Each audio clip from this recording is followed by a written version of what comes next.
seemed like the neighborhood was getting better. Out the blue, just made a turn for the worse. These kids these days, bro. I ain't afraid to say it, they got me shook. They call themselves PSK, Park Side Killers. Kid named Tron is the boss. Put your gun down, get out of my stores. Did we make that much of a difference as a cops? I'd like to think so. But some of us got a raw deal.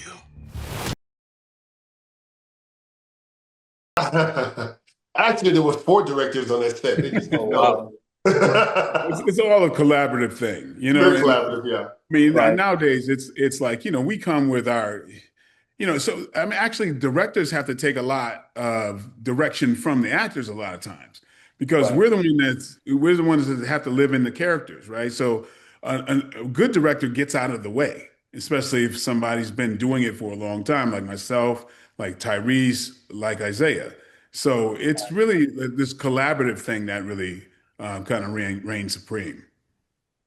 I piggyback on that. How it's a collaborative thing, at least it should be.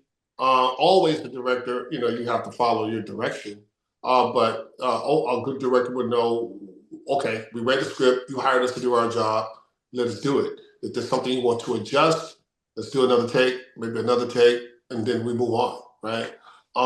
And Justin, I had worked with Justin before, and his brother. So I forgot that actually, and I thought Justin was just there as a producer, but the days I was there, he was sitting next to Frazier, and I had to ask him, and I said, "Are you guys pulling a Wachowski?" Like, and he's like, "Oh yeah." I'm like, "Oh, okay," because I thought he was there as a producer in a producer capacity, but no, they both had a vision, and I don't know how easy that is to do, but it worked.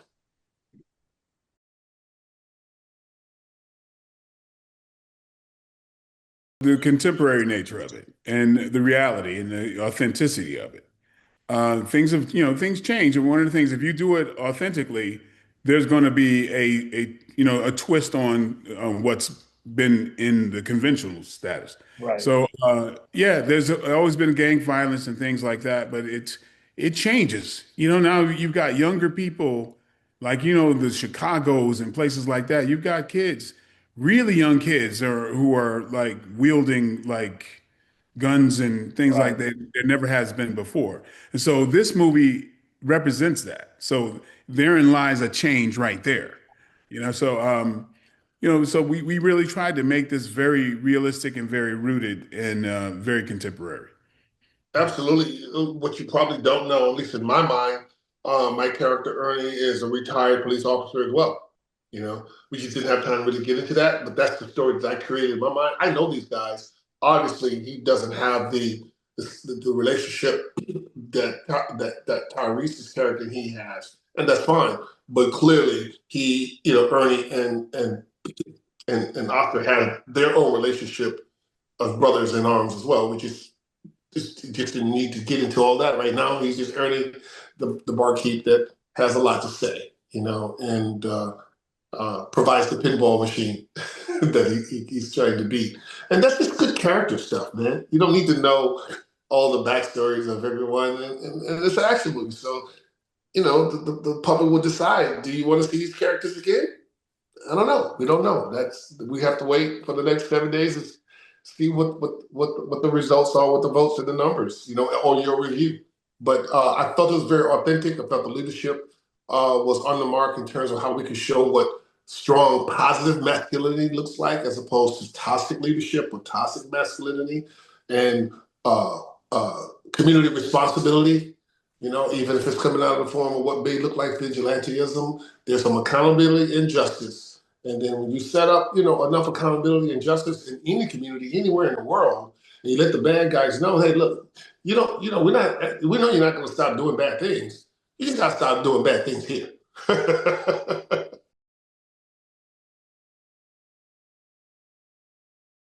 Yeah, I worked with Frazier and Justin before, and that's the capacity that they wanted me to come in on in the first place.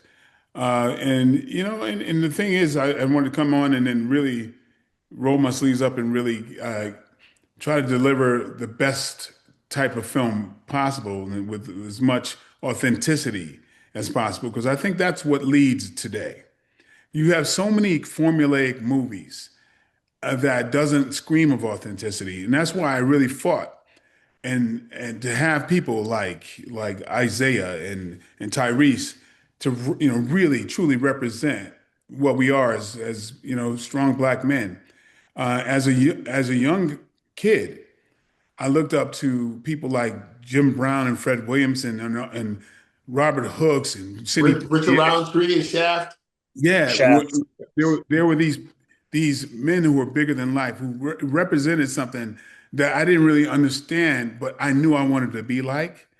And I think it's very important those of us who have traversed, our fields, and me and Isaiah, and Tyrese, the chances of us coming from where we came from to get where we are now, it's so slim. There's so few of us who have been blessed to get where we are, and we have an awful lot to show and represent for for the world, but more so for the youth coming up. And so I was just really happy that we were able to do this and bring this to screen. Would it kill you to have a drink with your former officers? There's some bad blood between them. To better days. The better days. And let the police do their work. You know what I mean? No, I don't. What can we do about it? Good luck with the meditating. Yeah, well, good luck on your case.